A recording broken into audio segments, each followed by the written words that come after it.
বন্ধুরা, এবার আমরা অ্যামাজন নদীর এমন একটি মাছ সম্পর্কে জানব যেই মাছটি তার বিশাল সাইজ এবং অত্যন্ত শক্ত আঁশের জন্য অ্যামাজনের মনস্টার হিসেবে বিশ্বব্যাপী বিশেষ পরিচিতি লাভ করেছে।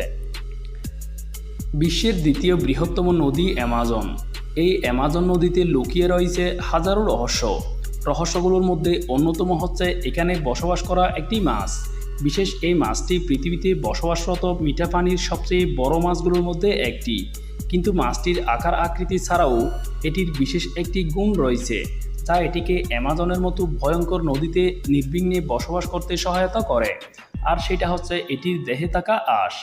এর গায়ের আঁশ এত শক্ত যে তা বর্তমান যুগের অনেক বুলেট প্রুফ ভেস্ট থেকেও বেশি শক্ত ও দৃঢ় বলে মনে করেন গবেষকরা। এমনকি দীর্ঘ পরীক্ষা নিরীক্ষার পর বিজ্ঞানীরা মাছটির আঁশকে প্রকৃতির সবচেয়ে কঠিন এবং নমনীয় জৈবিক পদার্থ হিসেবে মেনে নেন। এমন বিচিত্র শারীরিক গঠনের সেই বিস্ময়কর মাছটি হলো অ্যারাপাইমা। বিশাল সাইজ, সেই সাথে প্রতিরক্ষার দুর্গ হিসেবে কাজ করা তাদের শরীরের শক্ত আঁশ যে কোনো শিকারী প্রাণীকে তাদের থেকে দূরে রাখে। এমনকি শিকারের জন্য বিখ্যাত ভয়ঙ্কর দাঁতযুক্ত পিরানহাও এদের সামনে অসহায়। ঠিক এ কারণেই অ্যারাপাইমা অ্যামাজনের মনস্টার বা দানব হিসেবে বিশেষ পরিচিতি লাভ করেছে। অ্যারাপাইমা মাছের বৈজ্ঞানিক নাম অ্যারাপাইমা গিগাস। এটি একটি সর্বভুক শ্রেণীর প্রাণী। জলজ উদ্ভিদ থেকে শুরু করে মাছ, পাখি এরা সব কিছুই খেয়ে থাকে। তবে ব্রাজিলের স্থানীয়রা মাছটিকে পিরারুকু বলেও ডাকেন। এই রুকু শব্দটি ব্রাজিলের আদিবাসীদের টুপি ভাষা থেকে আগত, যার অর্থ রেড ফিশ বা লাল মাছ। মাছটির পুরু শরীর কালচে সবুজ বর্ণের হলেও লেজের দিকটা হয় লাল। বিশালদেহী মাছটি আকারে সর্বোচ্চ 15 ফিট লম্বা ও ওজনে 200 কেজি পর্যন্ত হয়ে থাকে। তবে বর্তমানে পাওয়া অ্যারাপাইমাগুলো আকারে অত বড় হয় না। মাত্রাতিরিক্ত শিকারের কারণে মাছগুলো তার সর্বোচ্চ স্তরে পৌঁছানোর আগেই মারা পড়ে। প্রাণীটির শ্বাস প্রশ্বাস অন্যান্য জলজ প্রাণী থেকে আলাদা।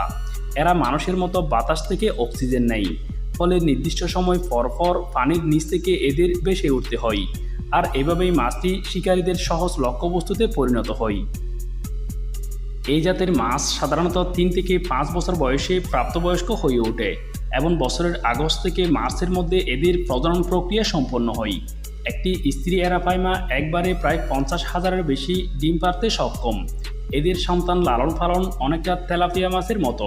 বিপদের আঁচ পেলে অ্যারাপাইমারা তাদের বাচ্চাদের মুখের ভিতর ঢুকিয়ে নেয়। বিপদ কেটে গেলে সেগুলোকে আবার বাইরে বিচরণ করতে ছেড়ে দেয়। অ্যারাপাইমাকে স্বাদু পানির মাছগুলোর মধ্যে প্রাচীনতম প্রজাতিগুলোর একটি হিসেবে গণ্য করা হয়। বিজ্ঞানীদের মতে পৃথিবীতে অ্যারাপাইমা মাছটি প্রায় 2.5 কোটি বছর ধরে বসবাস করে আসছে। তাই এই মাছটিকে অনেকে ডাইনোসর ফিশ বলেও ডেকে থাকেন।